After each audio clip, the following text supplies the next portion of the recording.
I knew that I had to go. I thought that I forgot. Move a little faster. So give me a sign, baby. Bonjour à tous et à toutes, je vous souhaite la bienvenue dans ce 9e épisode déjà du Podcastologue, le podcast consacré à l'industrie du podcast, à ce qui s'y passe, aux innovations, au matériel et évidemment à celles et ceux qui en font ou qui souhaitent en faire. Alors mon nom est Stéphane Berthomé, je suis au micro en compagnie de Bruno Guglielminetti, réalisateur et producteur du balado Mon Carnet, et Philippe Chapeau, le fondateur du Podcast Magazine, qui vient de nous annoncer que le second numéro était imprimé et allait bientôt être disponible. Alors messieurs, bonjour, salut Bruno. Bonjour. Salut Philippe. Salut à vous deux. À vous deux, quels sont vos sujets de la semaine? Bruno, on va commencer par toi. Écoutez, je vais vous parler de Cube Radio, qui est la partie audio du groupe québécois qui fait une initiative assez intéressante qu'il faut souligner. Et puis de l'autre côté, il y a de la nouveauté qui s'apprête à débarquer du côté de chez Apple Podcast. Nouvelle application pour faire la lecture, ça sera disponible pour les téléphones, les tablettes et les ordinateurs.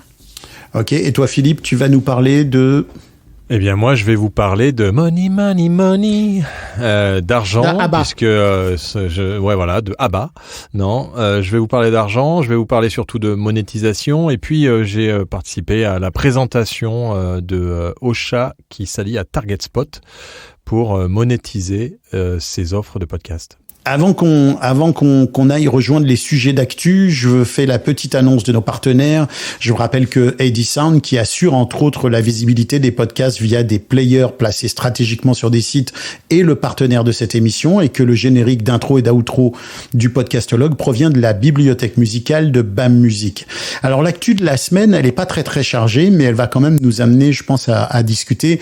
D'abord, je voudrais attirer votre attention sur un article du journal Le Soleil. Alors c'est un journal québécois qui fait une vingtaine de recommandations de balado. Ici, les podcasts, on appelle ça du balado. Donc, c'est un article que j'ai trouvé assez chouette parce que il y a une vingtaine de recommandations et il y a des podcasts français, il y a des podcasts américains, il y a des podcasts québécois. Il y a d'ailleurs un de mes podcasts, je les en remercie. Et je veux aussi vous parler de la fin de Cube Musique puisque ici au Québec, on a eu ce qu'on appelle des coupures là, c'est-à-dire 240 postes qui ont été fermés dans l'industrie d'un média qui est un gros média qui s'appelle Québécois, et dans ces postes qui ont été fermés, il y a des conséquences évidemment, et c'est une application, une partie de l'application en fait de Cube qui s'appelle Cube Musique, qui était une offre musicale assez étoffée quand même. Je pense que tu la connais, Bruno. Oh, et puis lorsque ça a été lancé, j'avais couvert la nouvelle.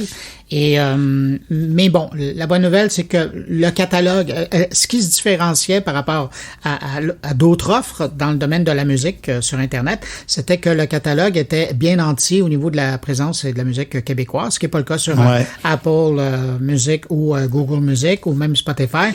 Alors là, la bonne nouvelle, c'est que ce catalogue-là demeure, mais va passer sous une autre bannière. Chez Qobuz, qui est un gros joueur français, oui. Ah ouais, Qobuz, c'est une grosse, c'est reconnu pour la qualité la qualité sonore des fichiers. On espère qu'ils vont garder notre petit répertoire québécois quand même. Et puis Bruno, tu as posté aujourd'hui, je crois, ou hier, sur le groupe Le Café du Podcast, groupe que je recommande évidemment à tous et à toutes, un groupe sur lequel on discute et on échange d'informations. Tu as posté un petit sujet relatif à YouTube qui teste la possibilité d'analyser l'écoute des podcasts sur sa plateforme. Explique-nous là. Avant de frustrer les gens qui nous écoutent, c'est important que je fasse le disclaimer, c'est-à-dire que ce dont je vais vous parler, c'est uniquement disponible si vous habitez les États-Unis ou si vous détenez un compte de YouTube américain. Mais donc, c'est que YouTube est présentement en train de faire des tests pour l'ajout de podcasts. Vous savez que depuis l'été dernier, il y a une section, si vous êtes aux États-Unis, il y a une section qui s'appelle Podcast et qui présente des podcasts sur YouTube. n'importe où ailleurs sur la planète, on peut pas l'avoir, mais aux États-Unis, on peut. Et donc, dans le contexte de cette page qui existe, là, on offre aux créateurs qui utilisent YouTube d'ajouter plus facilement leur podcast. Et c'est vraiment fait dans le sens où de plus en plus d'influenceurs ou de YouTubeurs vedettes ont maintenant leur podcast. Alors là, on veut maintenant que l'offre podcast soit faite à même leur environnement. Alors, on permet dans les tests d'ajouter une liste de lecture uniquement de podcasts.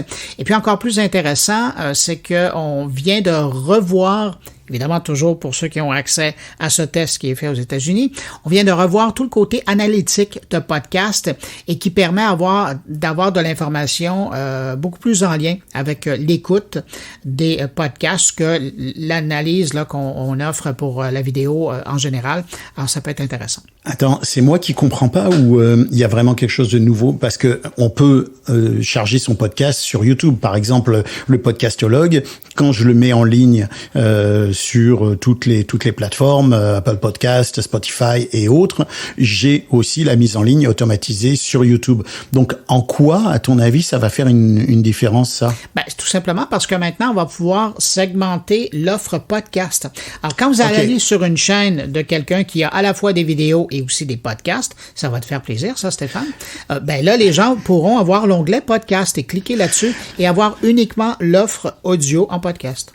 Victoire, YouTube est en train de reconnaître la différence entre le podcast et le vidcast. Ouais, enfin, on verra s'il transforme l'opération dans le monde entier, parce que c'est pas parce que c'est en test aux États-Unis que s'ils gagnent pas d'argent avec, ils vont vite l'arrêter. Mais ça montre, le français qui vient nous casser notre. Mais ça montre quand même, Stéphane, que t'as des oreilles, t'as de l'écoute aux États-Unis chez YouTube, et puis là, c'est voir ça va aller plus loin.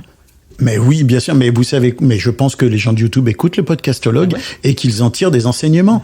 Et pour aller plus loin sur les sujets justement et que pour apprendre des choses aux gens de YouTube, Bruno, tu vas peut-être nous parler de ton premier sujet et tu vas nous en dire plus. Ouais, ben c'est toi qui parlais tout à l'heure de Québecor et de son Cube Musique. Ouais. Donc moi, ce qui m'intéressait et depuis la semaine dernière, c'est Cube Radio, qui est l'offre audio du groupe Québecor. Et ce qui est intéressant, c'est que depuis la semaine dernière, donc depuis la mi-février, si vous voulez, Cube Radio a décidé d'offrir, en plus de son offre, j'allais dire, naturelle ou originale de production, de balado, ils ont décidé d'offrir des productions tiers. Alors, un peu comme toi, tu as cité Le Soleil pour mentionner que tu étais mentionné à l'intérieur de l'article, ben moi, je cite cette nouvelle offre de Cube Radio pour dire qu'à l'intérieur de celle-ci, on peut retrouver notamment Mon Carnet. Alors là, mais on pourra retrouver aussi le Podcastologue. Ben oui, quelle bonne nouvelle. C'est toi qui me l'apprends, là. Ben, je te l'apprends. Mais donc, pour être clair, en fait, bon, Québecor est un grand groupe de presse, ici, un grand groupe de presse au Québec. Dans Québecor, il y a un volet numérique, comme dans la plupart des grands groupes de presse maintenant. Dans ce volet numérique, il y a à la fois le site Internet, évidemment, et l'application, qui est l'équivalent de l'application audio de Radio-Canada, qui diffuse du contenu de balado qui est soit en production interne, soit en production externe, mais pour le compte de Québecor. Et là, maintenant, ce qu'ils vont faire, c'est qu'ils vont devenir finalement un peu un agrégateur sur de la base d'entente individuelle avec des créateurs de balados pour diffuser des balados qui n'ont pas été produits dans leur giron. J'apprécie, c'est en fait, tout à fait la traduction de ce que je viens de dire. Ouais. Oui, mais j'aime bien traduire ce que tu dis. Tu voulais pas poser une question à Philippe? Justement, je vais t'aider jusqu'au bout. Je crois que tu voulais poser une question à Philippe. Oh non, mais pose-la. J'ai l'impression que tu l'as déjà en tête, là. Mais non, vas-y, tu la poses tellement bien. Ouais. Non, ben, moi, j'étais curieux de savoir parce que c'est, ce qui arrive et ce qui est intéressant, c'est que là, c'est un des deux géants, au niveau Québécois. du Québec, là. Ah ben c'est bien, hein? Donc, on pense à la même chose, qui décide d'ouvrir ses portes de sa plateforme pour offrir à des tiers la possibilité d'avoir cette visibilité. Parce qu'il faut être clair, il n'y a pas de partage de revenus. Le principe est le même qu'avec Apple Podcast ou Spotify. On vous offre la plateforme, on vous offre les oreilles des gens qui viennent écouter, mais on partage pas avec vous les revenus publicitaires. Et c'est ça que Cube Radio est en train de faire.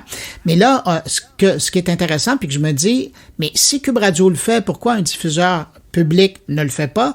Ici, ce serait Radio-Canada. Alors, on peut leur poser la question et s'ils veulent nous répondre, ça serait intéressant. Mais de l'autre côté, en France, est-ce que ça se fait? Est-ce qu'un diffuseur public ou est-ce qu'un grand groupe média ouvre ses portes et propose des podcasts tiers? Alors aujourd'hui, dans les radios qui font du podcast, elles sont pas forcément très motivées pour faire ça. Elles aiment bien parler d'elles et de leur marque. La seule chose que je peux vous donner comme information et qui est c'est que Radio France a mis en place podcasting, qui est donc un appel à des podcasteurs externes qui vont produire. Donc ça a eu lieu, ça veut dire que là il va y avoir 6 podcasteurs externes qui vont être produits et qui vont être diffusés sur la plateforme de Radio France et accompagnés. Mais ça va être sous le label de Radio France. Ça sera sous le label de Radio France, bien entendu, puisque c'est eux qui financent la totalité. OK, mais est-ce après des externes, moi la seule chose que j'ai vue aujourd'hui sur des sites de radio, c'est Radio France qui fait en fait un peu la promotion d'autres podcasts, et ça c'est vrai que c'est assez rare, donc c'est intéressant pour le noter.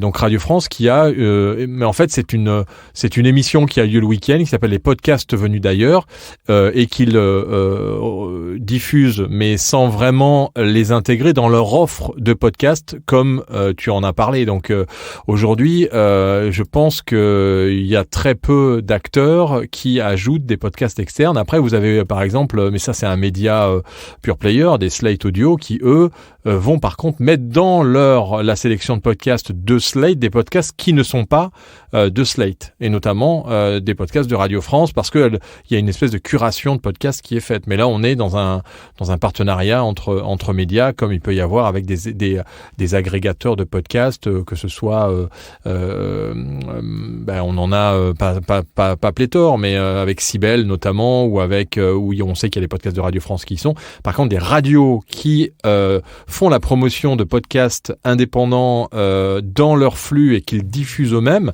mais parce qu'il y a toujours la complexité de l'hébergement. Qui héberge, qui est responsable du contenu, et puis les revenus publicitaires, bien entendu, parce que même le service public, il y a des revenus. Hein. En fait, il récupère ton fil RSS et il diffuse au même titre qu'un Spotify ou Apple Podcast, tout simplement. Ouais, mais je rappelle qu'en France, on a quand même de la pub dans le service public. Oui. Non, mais ici aussi, il y a un financement étatique, en tout cas pour ce qui est du service public. On parle pas de québécois. Et c'est intéressant parce que ça fait évoluer les choses, mais ça pose aussi beaucoup de questions. D'un côté, oui, c'est bénéfique pour des podcasteurs qui veulent, ou des podcasteuses qui veulent se faire découvrir et qui veulent aller rejoindre un autre public. Après, c'est qui est choisi, pourquoi, comment, sur quels critères, ça c'est autre chose. Quel est le bénéfice pour le diffuseur, pour Cube? On imagine que c'est d'aller chercher de la visibilité et de l'écoute un petit peu plus largement. Maintenant, est-ce que c'est pérenne? Si ça met en place dans le futur un système de financement, de rétribution financière, pourquoi pas? Dans ce cas-là, c'est intéressant. Ouais, moi j'ai vu passer, sans vous dire qui a fait ça, une nouvelle fonctionnalité qui va arriver certainement dans peu de temps, qui permet la promotion de podcasts à l'intérieur de son flux podcast. C'est-à-dire que vous avez une saison, par exemple dans le Podcastologue, on va pouvoir à l'intérieur des épisodes de Podcastologue, entre 2 épisodes, faire la promotion de podcasts externes. Bien sûr, là c'est monétisé et c'est au nombre de fois que tu vas être cliqué quand tu es inséré entre 2 épisodes du Podcastologue. Ça, c'est des fonctionnalités qui sont en train d'arriver. Et puis plein de nouvelles fonctionnalités qui vont arriver avec le podcast 2.0. C'est sûr que l'évolution du flux RSS, là, c'est un sujet dont on n'a pas parlé, mais c'est un sujet qui est quand même de fond, là, qui va certainement être une révolution. C'est un sujet dont on devrait reparler un de ces 4. Je pense que ça va être important. Faut inviter Benjamin Bellamy. C'est lui qui nous a permis d'avoir l'interview avec Adam Curry et qui révèle beaucoup de choses sur le nouveau RSS qui va sortir. On va faire ça. Philippe, qui est sorti d'ailleurs. Philippe, justement, puisque tu as la main, on va parler de Target Spot, de Ocha, des tarifs de la promotion des publicitaires sur les podcasts. Tu as quoi à nous dire là-dessus? Oui, il y a eu une présentation. Donc moi, j'avais testé l'outil Acast, on en avait déjà parlé, avec les limites et les fonctionnalités de cet outil qui démarre. Donc bien entendu, il va y avoir des améliorations et je suppose que ça va aller dans le bon sens quoi qu'il arrive puisqu'ils sont au service de... Oui, et d'ailleurs, je te coupe parce que je veux quand même dire que j'avais sollicité Acast à l'audio quand on avait fait cette émission et que ils m'avaient gentiment répondu. Ils ont essayé de nous offrir un accès justement à leur système, mais techniquement, ça semblait pas possible pour eux, donc on n'a pas pu faire l'essai. Mais je veux quand même signaler qu'ils ont essayé, ce qui partait d'une bonne intention. Pardon, je te laisse poursuivre ton... Non, pas de souci. Donc il y a des fonctionnalités qui vont s'améliorer, mais ce qu'on a pu voir sur la présentation de TargetSpot avec Ocha, c'était assez intéressant puisque on a dans leur offre telle qu'ils l'ont présentée, ils ont fait une démo, ils ont montré un peu le back office, donc qui vous permet en tant que podcasteur de pouvoir mettre en place votre publicité. Donc ils ont expliqué comment ça fonctionnait, que vous pouvez choisir bien entendu des catégories. Donc ce qui n'est pas le cas aujourd'hui sur Acast, c'est-à-dire que vous passez des publicités telles que vous les avez. Sur Ocha, il est possible, par exemple, si on n'aime pas, je sais pas moi, le do it yourself, d'enlever toutes les publicités qui sont liées au do it yourself ou autre secteur d'activité, ou de la cuisine, ou le je sais pas, ou la musique, peu importe. Et donc il y a une interface qui a l'air assez bien faite et plutôt sympathique et assez transparente pour les utilisateurs d'Ocha. Et ce qu'on a pu donc noter surtout, c'est après sur l'argent, parce que ce qui compte au final, c'est quand même ce que vous gagnez derrière au niveau de la régie publicitaire. Donc ils sont à 7,50 € du CPM pour cette partie programmatique qui fait partie... Le montant mentionné, c'est celui qui revient au podcasteur? Oui, ça revient au podcasteur. Ça doit être coupé de 50%. Ça revient au podcasteur. Après, je sais pas combien prend TargetSpot et combien prend Ocha au passage, parce que je suppose que tout le monde se prend une partie, ce qui est normal, hein. Mais ça fait du 7,50 €. Si on compare, selon mes informations, et je suis assez bien informé, si l'on compare avec des solutions comme Acast serait plutôt à du 15 € au CPM pour le podcasteur. Donc on est sur une offre qui au CPM est quand même assez limitée, mais c'est toujours bien. Et après, est-ce qu'ils remplissent tous vos écrans? Il y a tout un système qui vous permet de suivre si la publicité a été écoutée, et donc c'est plutôt bien fait. Après, la question bien sûr c'est qui prend de la pub sur mon podcast et combien je gagne au bout. J'ai cru comprendre que c'était pas ouvert à tout le monde. Il y a une limite du nombre d'écoutes par épisode, je crois, pour les podcasteurs ou pour les podcasts qui veulent justement souscrire à cette offre. Je crois que c'est 5 quelque chose comme ça, 5 000. C'est 10 000 écoutes par mois. 10 000 écoutes par mois. Ouais. Ils sont à 10 000 écoutes par mois, ils commencent là. Ça permet d'avoir déjà des podcasteurs qui veulent monétiser. En dessous, c'est vrai que c'est toujours un peu limite pour monétiser ce genre de contenu. Mais en tout cas, à noter que Ocha s'est lancé avec TargetSpot qui est quand même un des gros acteurs, qui a été racheté il y a pas longtemps, mais qui est un des gros acteurs de la monétisation de l'audio digital aujourd'hui. Philippe, as-tu l'impression que Ocha, sachant que son compétiteur offre plus, c'est presque la moitié plus, là. As-tu l'impression qu'à un moment donné, il pourrait rajuster... Je pense que c'est des choses qui vont se savoir, obligatoirement. Après, les tarifs, on sait pertinemment que ça dépend ça dépend aussi du service qu'on va avoir, de la simplicité. Moi, je sais que il y a des gens qui sont contents chez Acast, il y en a qui sont pas contents. Je pense que c'est un peu comme tout. Ça va dépendre forcément de l'utilisation que tu peux en faire, de ton podcast, de ton secteur d'activité aussi, qui peut plaire ou moins plaire, et puis des annonceurs parce que c'est quand même au final Acast et TargetSpot qui vont chercher les annonceurs. C'est pas le podcasteur. Et comment on explique la différence, parce qu'on est presque du simple au double là, comment on explique la différence de rétribution à 7 chez Ocha et à 15 chez Acast? Je pense que Acast a peut-être plus de feedback, de retour pour le moment. C'est-à-dire qu'ils ont commencé plus tôt.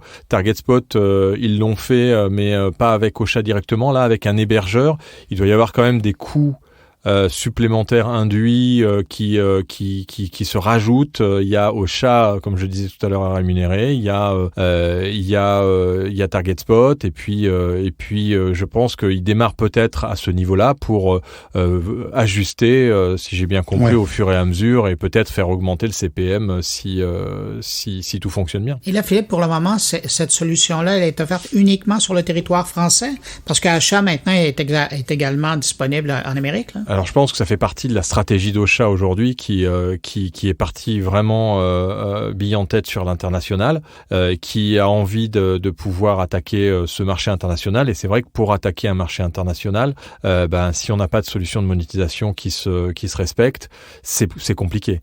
Donc, je pense que bien entendu que ça a été bien pensé par les équipes de Maxime Piquette qui ont tout fait pour qu'il y ait cette solution de monétisation, à mon avis, sur laquelle ils travaillent déjà depuis un certain temps. Il fallait trouver le bon acteur, il fallait trouver la bonne technologie, faire les interfaces aussi entre les API pour que tout fonctionne bien, parce qu'on sait que c'est le nerf de la guerre. Si ça marche mal derrière, c'est un peu la catastrophe. Donc je pense que là, ça fait partie d'une stratégie globale de chez Ocha. Oui. Mais en tout cas, si je peux permettre un petit témoignage personnel, l'an dernier, j'ai été passé quelques mois avec mon carnet sur l'hébergeur Ocha et j'ai été assez bluffé de voir, évidemment, moi, c'est plus que 10 000 auditeurs par mois, là. Donc, j'avais automatiquement, quand j'ai été là-dessus, le système a vu que j'étais éligible à la chose et rapidement, je me suis mis à avoir des publicités. Et à ma connaissance, c'était pas géolocalisé, mais j'avais énormément de publicités de fabricants automobiles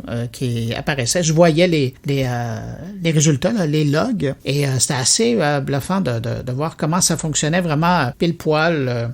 Et puis je voyais les montants s'ajuster là, sur le côté. Ah, c'est vrai que c'est des bonnes solutions pour l'avenir. Ça, je pense que plus les systèmes vont être affinés, plus ça va être efficace, plus ça va se développer et on va trouver des solutions de plus en plus conviviales aussi. Moi, je pense que pour les podcasteurs et podcasteuses qui veulent, tu sais, qui ont un bon flux, mais qui sont pas des professionnels, la convivialité, le user-friendly, c'est comme un élément essentiel du sujet. Alors justement, à propos de user-friendly, Bruno, tu veux nous parler d'une mise à jour de Apple sur les iPhones? Oui, ça concerne les gens, donc évidemment, qui utilisent les appareils de Apple, et c'est la nouvelle mise à jour qui va arriver là, d'une semaine à l'autre, le iOS 16.4. J'en parle parce que il y a tout le volet du podcast sur ces appareils-là qui va être un peu chamboulé parce que la nouvelle version de l'application revoit certains aspects de la chose. Notamment, vous savez, sur Apple Podcast maintenant, il est possible d'avoir des chaînes pour les gens qui produisent plus qu'un podcast. Et donc, ces chaînes-là, maintenant, dans la nouvelle interface de l'application de podcast, va exister. Et donc, dans les menus, vous allez avoir, ça va être en français ou en anglais, là, chaîne ou channel. Et à l'intérieur de ça, il va être possible d'avoir, de rapidement accéder, évidemment, au balado que vous écoutez, mais sinon, on va vous proposer les autres productions qui sont faites par le même producteur. Alors ça, c'est intéressant, parce que souvent, ça se perdait dans la nature et il fallait vraiment savoir ce que tu cherchais pour le trouver. Alors là, l'offre va être regroupée. Ça, c'est une première bonne nouvelle. Deuxièmement, on va maximiser les valeurs ajoutées que les producteurs proposent de podcasts. Donc, vous le savez, on peut offrir des abonnements et donc, on peut offrir alors, c'est nous qui, comme producteurs, qui choisissons ce qu'on offre gratuitement et ce qu'on offre en bonus à nos abonnés payants. Et donc, cette présentation-là, elle est revue. Mais il y aura une meilleure présence et une meilleure, dans l'interface d'utilisation, là, une meilleure visibilité de ce qui est disponible pour les gens qui décideraient de payer. Donc, ils veulent favoriser ça. Ils veulent favoriser le mode payant, là, j'imagine. Exactement. Et puis, bonne nouvelle pour les gens qui ont Apple Car, parce que dans l'interface du CarPlay, maintenant, on va revoir toute l'offre de Apple Podcast là, dans ce contexte-là. Ouais, c'est pas bien fait, on peut pas chercher, c'est un enfer. C'est vraiment trouver un podcast sur Apple. Il faut se garer, on fait pas ça en conduisant parce qu'on se tue. Et puis en terminant, il faut dire les choses comme elles sont. C'est vrai. Et puis on termine avec une révision de l'information qui va être produite et qui va être distribuée. Et ça revient à un sujet dont on a déjà traité dans notre rendez-vous. Et donc tout ce qui est analytique et toute l'information que Apple capte des gens qui écoutent les podcasts et pas seulement les gens qui sont clients ou abonnés des podcasts, sera beaucoup plus facilement accessible par les tiers parties qui hébergent ou qui calculent ce type d'analytique. Alors, ce n'est que des bonnes nouvelles, alors tant mieux. J'ai bien hâte de voir. Tant mieux, ça me fait penser qu'il va falloir que j'interroge nos amis d'Ocha parce que je constatais que sur le podcastologue, par exemple, on avait eu, vous savez, j'avais fait une petite campagne d'autopromotion en demandant à des gens d'aller mettre des commentaires, ce qui nous avait fait, si nous avait propulsé dans les résultats d'Apple. Ah ouais, 50 places gagnées quand même. C'est une stratégie qui est finalement en rapport coût-bénéfice assez intéressante. Et j'ai remarqué que il y a le report qui est fait, le rapport qui est fait dans Ocha, puisque Ocha intègre une partie Apple, tu sais, Apple Podcast, il manquait énormément d'informations. Les commentaires ne sont pas là, les notes ne sont pas là, donc Est-ce que vos comptes étaient liés entre Ocha, l'hébergeur et... Oui, les comptes sont liés, puisque quand je fais une publication, le Apple Connect est directement lié. Donc, il va falloir que je les interroge pour savoir comment ça se fait que j'ai certains des commentaires qui apparaissent et d'autres pas. Bon, bref, je vais les interroger là-dessus. Et à propos de questions, j'ai introduit cette semaine une grande nouveauté dans le podcastologue. Messieurs, accrochez-vous à vos micros. Tu veux d'abord écouter le thème de la question? Il y a un thème de la question. Mais oui, bien sûr. Lance le thème de la question. C'est un excellent thème. On n'a rien entendu. Philippe, il dit, on l'a pas entendu. Mais ça vient de où? Ça vient de où, cette musique-là? Où t'as été chercher cette musique-là? Non, je sais pas où est-ce que j'ai été la chercher puisque j'en ai pas entendu non plus. T'as pas un partenaire mais vous êtes fou. Mais je veux pas mettre une musique qui existe pas sur le compte de notre partenaire quand même. Ce serait pas gentil de ma part. Tu iras la chercher là. Oh la vache. Oh pardon là, excusez-nous, mais il était loin, Bruno. Il était loin, Bruno. Tu vois, c'est pour ça que je réalise et que c'est pas toi. Moi, je pense qu'on ne va pas mettre de musique justement pour que les gens comprennent ce qui s'est passé. Mais la prochaine fois, ok, on y pensera. Alors. Ah ben non, mais reprends-le donc. Non, on va le laisser. C'est sympa de voir comment tu nous as fait errer comme ça dans les strates de nos cerveaux là. Mais pour revenir à notre sujet, puisque tu nous as presque égaré, la question. En fait, j'ai posé la question sur le groupe. Vous savez, Ocha ont un groupe de discussion, un groupe d'échange, et j'ai dit si vous avez une question technique, n'hésitez pas à la poser. On en parlera dans le podcastologue. Et il y a Séverine Puteaux qui est autrice de podcasts de marque que je pense que tu connais, Philippe, oui. Qui a des podcasts dont l'un s'appelle Métier en immersion, l'autre s'appelle Le Brief, dans la peau. Bref, elle est dans la peau autour du cuir. Elle est très productive. Nous a posé une question technique et je vous la livre telle que: quel matériel utiliser pour interviewer quelqu'un à son poste de travail dans un environnement bruyant ou en extérieur? Explication sur une machine au sein d'un atelier par exemple ou dans un champ de patates. Et elle dit: pour l'instant, je n'ai rien trouvé mieux que de faire en 2 temps un interview au cam de T-Studio plus une interview en mouvement avec un micro-cravate relié à mon iPhone dans la poche de l'intervenant. Je me demande si je devrais utiliser un zoom à micro XY. Alors voilà, donc je vous livre cette question. Moi, j'ai peut-être une idée, mais c'est vous les techniciens là. Bruno? Dans un scénario comme celui-là, évidemment, l'acoustique n'a rien à voir entre un champ de patates et une usine. Le champ de patates, ça va être juste agréable d'entendre les oiseaux et puis peut-être entendre le camion, le tracteur passer au loin, là. Ça, c'est bon. C'est ça, sauf s'il y a une moissonneuse batteuse dans ton dos. Mais moi, je te dirais, tasse-toi parce que c'est pas tellement prudent d'être dans le champ pendant qu'elle passe. Cours. Donc, cours. Et amène ton matériel avec ça. Mais sérieusement, donc, si c'est un endroit qui est bruyant, moi, je ferai un test avant que l'invité arrive. Et dans ce contexte-là, j'utiliserais peut-être le microphone qui vient avec le téléphone intelligent que vous avez en poche. C'est-à-dire que le microphone du téléphone est fait pour aller chercher la voix humaine qui lui est proposée et de diminuer tout le son qui est autour. Ça, j'ai fait des tests à l'occasion. Ça m'a sauvé dans certains contextes où c'était très bruyant et ça allait chercher les paroles de la personne, ça diminuait le reste. Ça, c'est une chose. Mais sinon, évidemment, si vous avez en votre possession un vrai microphone avec un vrai magnéto, allez viser directement la personne. Assurez-vous que vous visez, vous interviewez la personne. Elle, à quelque part, elle fait face à la source de bruit. Et là, vous allez optimiser votre enregistrement. Mais d'utiliser autre chose, là, ça serait un peu difficile. Je suis d'accord. Peut-être même essayer un shotgun, un micro-canon pour... si vous avez ça, mais là, vous êtes équipé puis vous n'avez pas besoin de nos nos conseils. Hein. Si vous avez un shotgun, là on parle de enregistrement 2.0. Tu te places dos à la source de bruit et tu prends un shotgun et tu relis à un zoom. Philippe, tu as une idée? Ouais. Alors moi, ce que je vois le plus passer, c'est souvent, bien entendu, d'avoir un zoom et de connecter le zoom d'avoir un micro main. Et là, le micro main qui va fonctionner dans toutes les situations, c'est le LEM. Le LEM, vous savez, c'est ce micro de Gilux qui coûte un certain prix. Ouais, il est pas donné, hein. Ah non, il est à 600 €. Et là, vous pouvez travailler dans toutes les conditions en ayant bien sûr la personne qui tient le micro ou en lui mettant vraiment le micro devant la bouche et en gardant les micros du Zoom pour prendre l'ambiance sonore. En fait, on s'en sert toujours de l'ambiance sonore. On a toujours l'utilité de son ambiance sonore et l'avantage du LEM, c'est qu'il est très très directionnel et qu'il va très très bien capter la voix. Après, c'est vrai que si on est dans un système D, voilà, le LEM que Bruno nous montre, et ce LEM-là, il est fantastique parce que il a un anti-pop à l'intérieur. Il a pas besoin d'avoir. Alors si c'est vraiment s'il y a beaucoup de vent, faut quand même mettre une bonnette. C'est quand même un peu mieux. Mais même sans bonnette, il arrive quand même à faire des trucs assez sympas.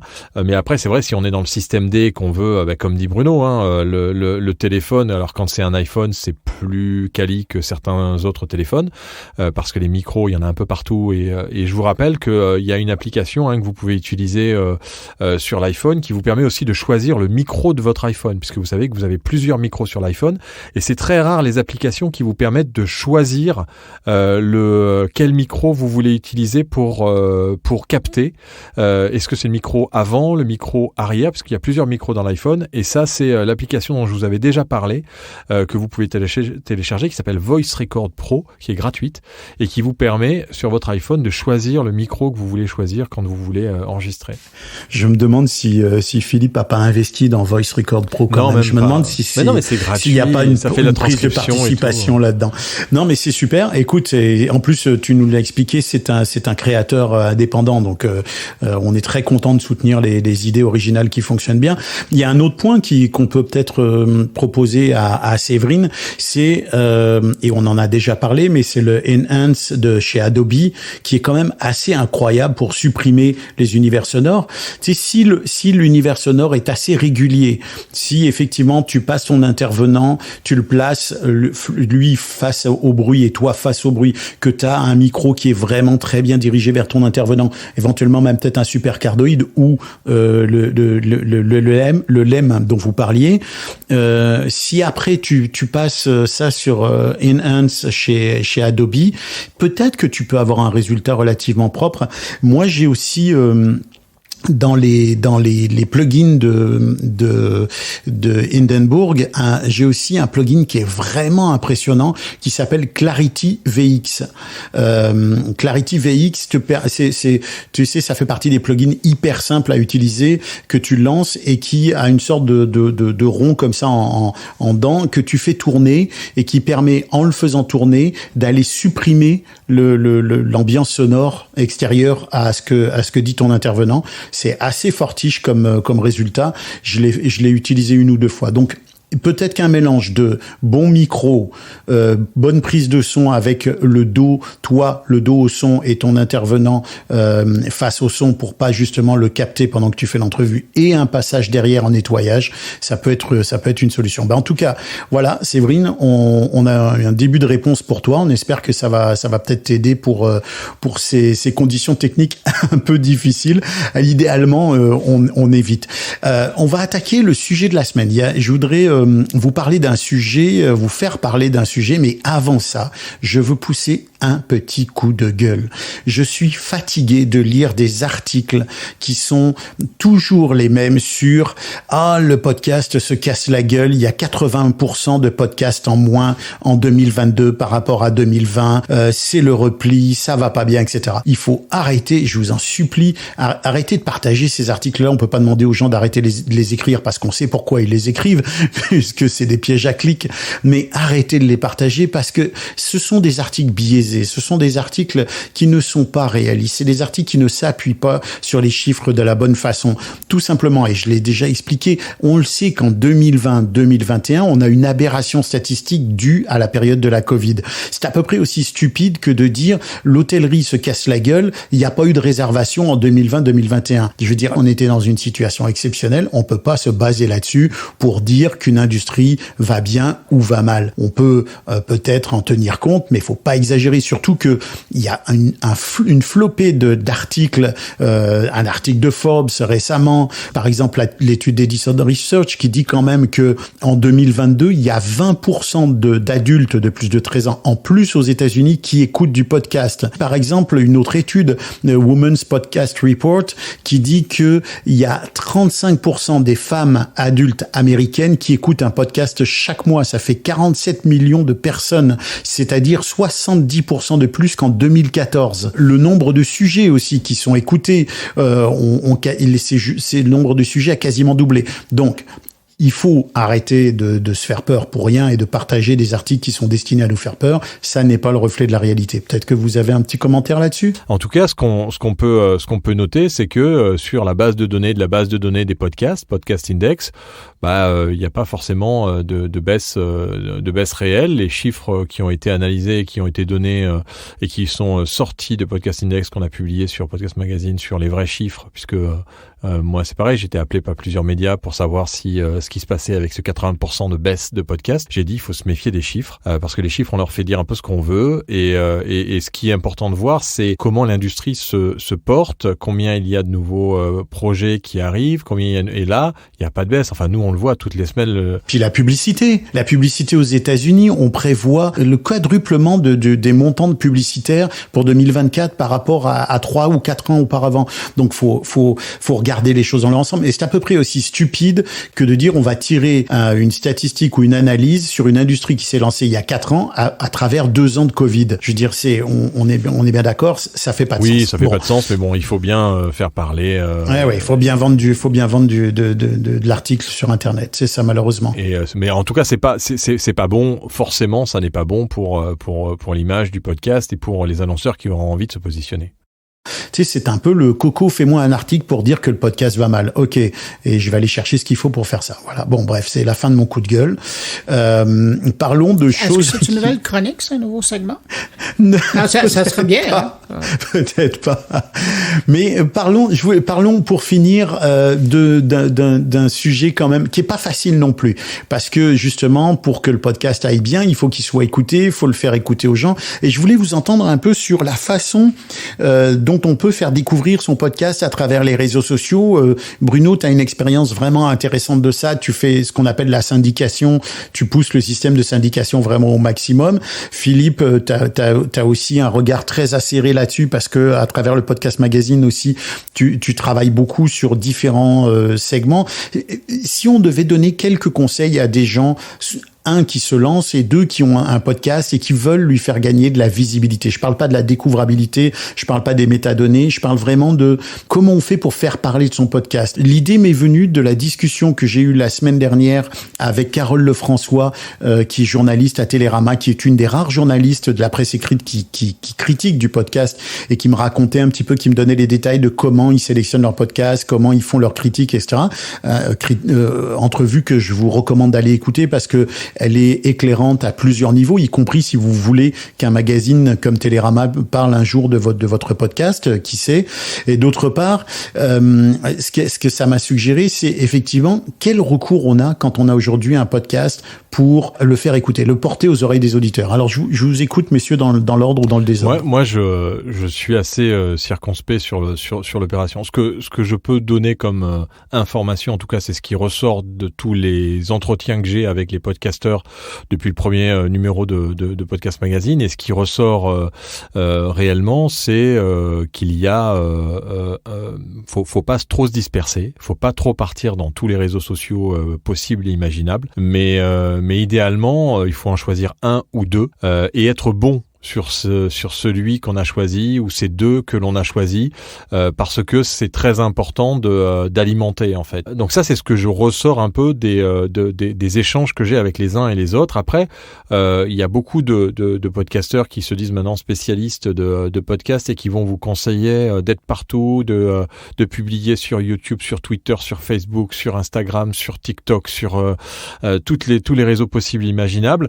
Le problème, c'est que tout ça, c'est chronophage et que au final, si vous faites tout moyennement, obligatoirement, ça risque de limiter l'impact que vous allez avoir. Je pense que la promotion la meilleure, c'est bien entendu déjà de se faire inviter par les autres podcasteurs et de travailler son image aussi par le biais des autres podcasteurs qui sont dans votre secteur d'activité, parce que ça fonctionne plutôt bien quand il y a surtout des podcasteurs qui ont déjà une audience. Ça mélange les audiences, ça permet de faire découvrir d'autres podcasts dans le même secteur d'activité, et en général pour le moment ça fonctionne encore plutôt bien. Moi après c'est vrai que j'arrive en fait personnellement à une saturation des réseaux sociaux où il y a tellement de publications, il y a tellement de gens qui essayent de se mettre en avant, il y a tellement de choses que je me demande si au final, c'est pas mieux de pas aller sur les réseaux sociaux et d'avoir un site web et de faire parler ceux qui vous aiment. C'est sûr que j'aime bien la mention de la saturation, parce qu'effectivement, il y a énormément d'offres et là, il faut se faire voir, il faut se faire découvrir à travers toute cette offre-là. Et le premier conseil, c'est qu'évidemment, si vous êtes capable de passer par un média traditionnel, n'hésitez pas une seconde. Que ce soit un magazine, que ce soit une radio, que ce soit une télé, un quotidien, si vous avez l'opportunité d'avoir de la visibilité là-dedans, c'est la première chose que vous devriez choisir. Maintenant, comme c'est pas donné à tout le monde, parce que d'arriver à contacter ces gens-là, de leur vendre l'idée que votre podcast est différent des autres et ça vaudrait la peine de lui donner la visibilité, ça c'est tout un travail. C'est pour ça qu'il y a des gens qui font de la relation publique là-dessus. Mais pour le petit producteur qui nous écoute et qui se demande comment je peux faire parler de moi-même, c'est sûr que il y a deux choses. D'une part, c'est de regarder dans votre communauté immédiate. Donc, où vous êtes déjà présent, sur quels réseaux sociaux vous êtes plus performant, lequel réagit le mieux à vos publications. Ça, c'est le premier canal à utiliser, parce que c'est ce que disait Shakespeare à l'époque, le low hanging fruit, c'est ce qui est le plus facile à être cueilli, donc c'est votre communauté immédiate. Après, c'est de voir des communautés qui sont intéressées, que vous ne connaissez peut-être pas encore, qui sont intéressées par la thématique, les sujets que vous abordez. Et pas nécessairement le thème général de votre podcast, mais l'angle d'une édition en particulier. Ça aussi, et ça, les gens négligent souvent le temps, parce que c'est évidemment du temps à prendre, mais de faire une recherche. Si vous parlez, je sais pas moi, vous avez un podcast sur l'alimentation, mais qu'une semaine, vous parlez d'un légume en particulier, ou d'un plat, ou d'une spécialité dans un pays, de faire une courte recherche et de voir qu'est-ce qui sort et où il y a des communautés de gens qui sont intéressés par cette thématique-là, et juste de leur proposer le fait que vous, cette semaine ou ce mois-ci, vous avez créé une édition spéciale qui parle de ça, ça vous permet d'être en contact avec d'autres personnes. Je retiens plusieurs choses dans ce que vous avez dit, ne pas se disperser sur différents réseaux, sur trop de réseaux en tout cas. Je pense que ça, c'est un point essentiel. C'est vrai que on sait que la recette du bon fonctionnement de la communication sur un réseau social, c'est qu'il soit conforme aux stratégies propres à ce réseau-là. Sur Facebook, on a un type de fonctionnement. Sur Instagram, on voit que par exemple, je vais prendre l'exemple d'Instagram, qui est, de ce que j'ai pu en lire, l'un des réseaux qui est le plus efficace, paradoxalement, puisque c'est pas un réseau audio, pour faire parler de son podcast. Instagram, si tu ne développes pas une iconographie particulière, un style particulier, un visuel particulier, tu vas pas te démarquer et donc tu ne vas pas gagner des gens qui vont venir rejoindre ton compte Instagram. Donc ça, c'est... Ouais, et puis il faut faire de la vidéo. Faut faire de la vidéo. Le problème, c'est que c'est pas donné à tout le monde pour un podcast. Non, tu peux faire de l'audio.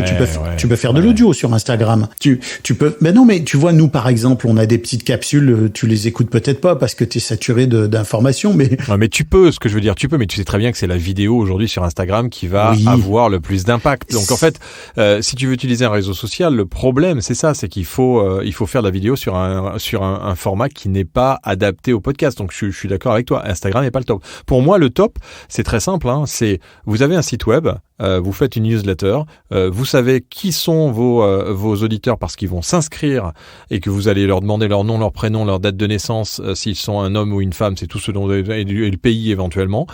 Et là, vous avez une base de données. Parce que tous ces réseaux sociaux qu'on utilise pour la promotion, on n'a pas les coordonnées des gens qui viennent se connecter et on les aura jamais.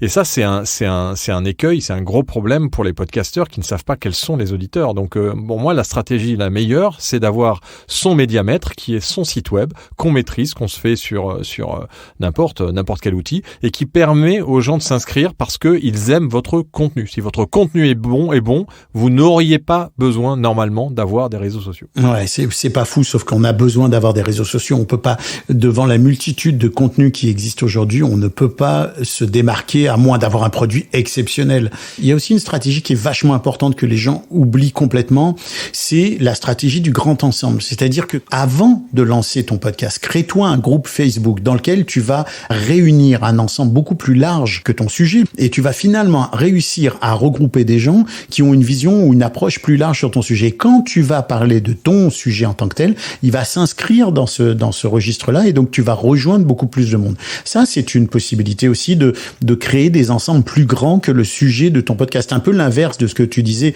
Bruno, qui est d'aller avec ton petit sujet d'épisode rejoindre un autre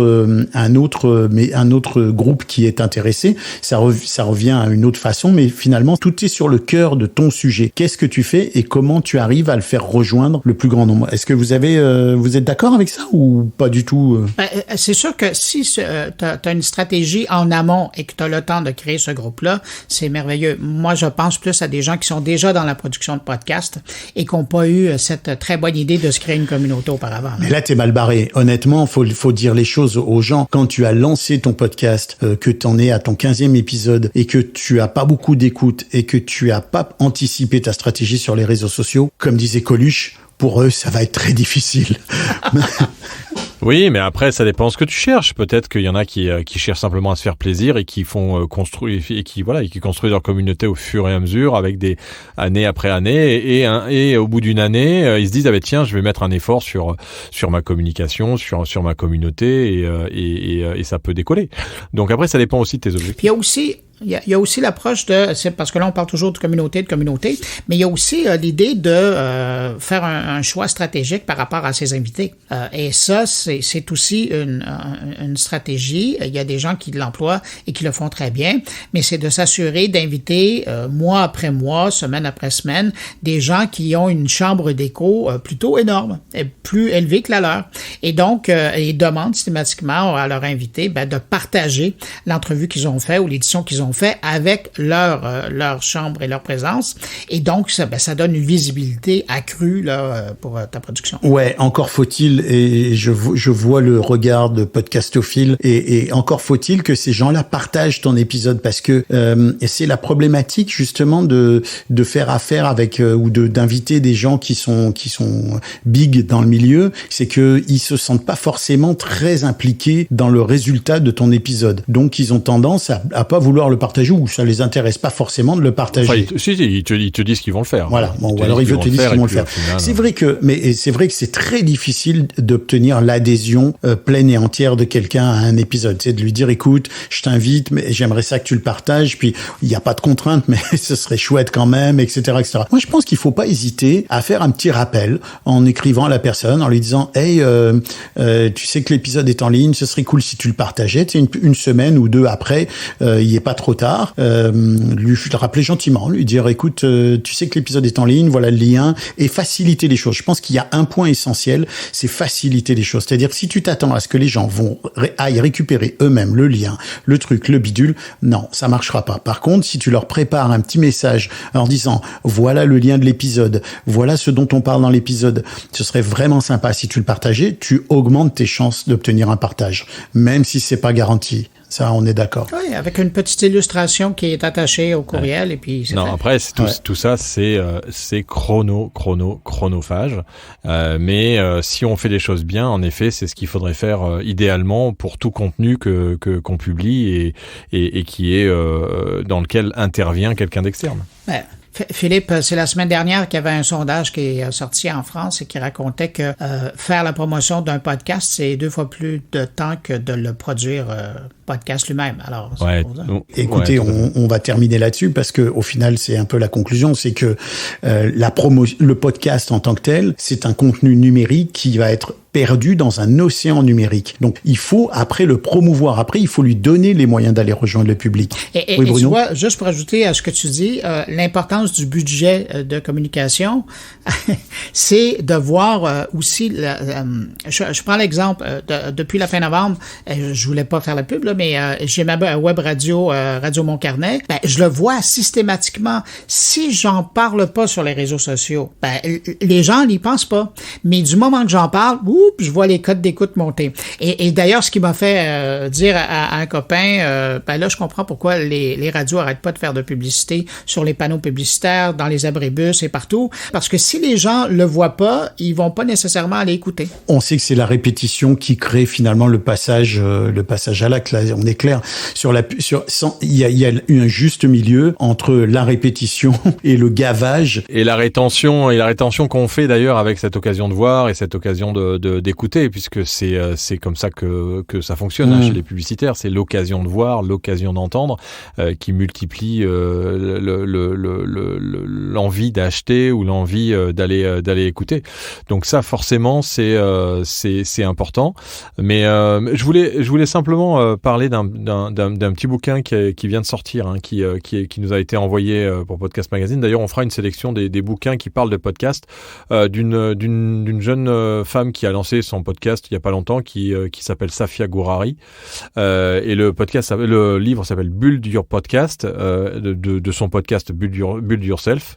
Alors c'est un livre qui est intéressant, qui vous permet en fait surtout d'avoir un 360 sur la création de podcasts. Ça va pas rentrer dans le détail beaucoup de la technique comme peut faire l'art du podcast ou le podcast pour les nuls ou voilà. Donc il y a pas, on peut noter quand même il y a pas énormément de livres sur le podcast qui existent aujourd'hui. Il y en a quoi, 3-4 Il y en a 4, voilà, il y en a 4 peut-être 5, mais après ça va être des livres qui apportent pas forcément beaucoup de valeur ajoutée.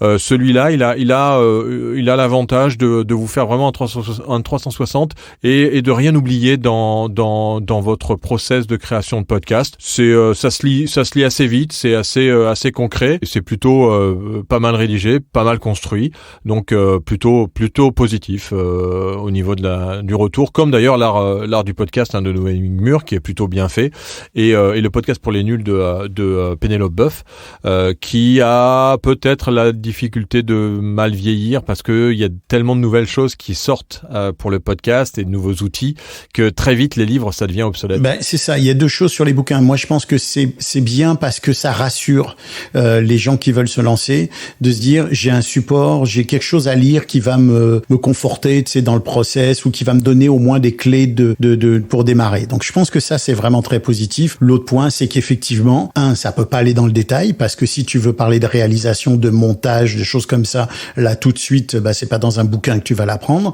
Et d'autre part, ça vieillit assez vite parce qu'on est dans un univers qui va à une telle vitesse que les choses changent avant même qu'elles soient imprimées. Regarde l'exemple d'Hindenburg qui est en train d'évoluer avec la version de transcription, etc., etc. D'enregistrement aussi. Tout ça, d'enregistrement. Bruno, tu voulais dire quelque chose? Non, c'est ça. Tous ces livres-là, ils sont fort intéressants, mais quand on parle d'évolution, par exemple, c'est tout le volet de l'intelligence artificielle. Je regarde les livres autant en anglais qu'en français, il y en a aucun, alors que maintenant, ça mérite un chapitre. Ah plus qu'un chapitre, ouais. Mais dangereux parce qu'un chapitre qui parle d'intelligence artificielle, les outils se lancent, mais peuvent disparaître très vite. Ouais, mais sans les nommer, mais de parler d'outils qui sont disponibles pour faire et de présenter ce qui est possible d'être fait avec eux sans les nommer. Il y a peut-être une solution, mais je vais vous laisser là-dessus, messieurs, avant de conclure. La solution, c'est peut-être, ce serait qu'il y ait un magazine qui traite du sujet du podcast et qui régulièrement nous fasse part de l'actualité, qui reste toujours sur Non, ça s'appellerait Podcast Magazine. Il me semble que j'écrirais là-dedans, là. un truc, je sais pas, mais pourquoi est-ce qu'il n'y a pas un mec qui sort l'idée de lancer un magazine, tu vois, récurrent, peut-être pas tous les mois, mais tous les 3 mois, ou des fois un peu plus long, ça dépend. Allez, pour la peine, je vous donne un petit truc, une petite appli qui va vous faire plaisir, hein, parce que vous aimez la retranscription. C'est My Good Tape. Je sais pas si vous connaissez cette appli. mygoodtape.com. Testez. Et on en reparle. Pour l'instant, je ne vois pas mieux que des scripts qui me donnent des timings, qui me fait une transcription en français, s'il vous plaît, c'est clair. à un tarif qui est quand même, écoute, je sais pas combien c'est en euros, mais c'est $15 par mois, et qui te fait une transcription d'un truc d'1 heure en quelques minutes. Encore une fois, la qualité, on peut dire un 75-80% de déficience, mais c'est quand même super. C'est quand même vraiment très. Là, très j'ai été bluffé par My Good Tape. Idéalement, alors c'est gratuit. Idéalement, il faut quand même avoir vos 2 pistes séparées. C'est ce que fait d'ailleurs StreamYard, hein, c'est-à-dire que quand vous êtes en enregistrement, il va vous séparer les 2 pistes, parce que quand vous lancez ces fichiers séparés, eh bien vous avez vraiment la retranscription des questions d'un côté, des réponses de l'autre, et ça vous permet, alors c'est parce que ça ne fait pas comme des scripts, ça met quand même vous pouvez faire des écarts tous les 20 secondes, tous les 15 secondes ou tous les 10 secondes, mais ça vous met le texte tel quel, donc autant séparer les voix. Et là, si vous séparez les voix, c'est un outil qui est assez surprenant en français et en anglais, et en français, il a fait très très peu d'erreurs. J'étais sur du 95%. Ouais, j'ai vu, je regarde leur site web. Il y a effectivement un nombre de langages assez impressionnant. Alors on va mettre ça dans l'infolettre sur LinkedIn, et puis on verra ce que ça donne. On va l'essayer. Messieurs, c'était une nouvelle fois une session très très intéressante. Ça met fin à notre 9e épisode du Podcastologue. Et oui, déjà, je vous remercie de toute votre générosité pour cette émission. Je remercie nos éditeurs, nos auditrices aussi de nous écouter. Ce podcast, c'est une production Ghost Trip Media. Il est réalisé par Bruno Guglielminetti et moi-même. La musique que vous avez entendue vient du catalogue musical de BAM Music. Et je remercie notre partenaire Eddie-Sound, dont vous pouvez consulter le site sur eddiesound.com. Quant à nous, messieurs, on se retrouve la semaine prochaine. Non, pas la semaine prochaine. Nous, on se retrouve dans 15 jours, parce que la semaine prochaine, ce sera une entrevue. Mais nous, on se retrouve dans 15 jours. Je vous dis à bientôt. À très bientôt. Oui, on reste en contact. À bientôt. Alors d'ici là, n'hésitez pas à dire en commentaire sur Apple Podcast et ailleurs tout le bien que vous avez pensé de cet épisode. Recommandez-le à vos amis, parlez-en à vos voisins, à vos cousins, à votre chien, au chat du voisin, et partagez-le autour de vous. Salut à tous, et que l'audio soit avec vous. Why does it have to feel so good? I knew it, I had to go. Move a little faster. I thought that I forgot. So give me a sign, baby. I wish that I could step inside. Move a little faster. Oh, why? Move a little faster. Move a little faster. I knew it, I had to go. Move a little faster. Step inside.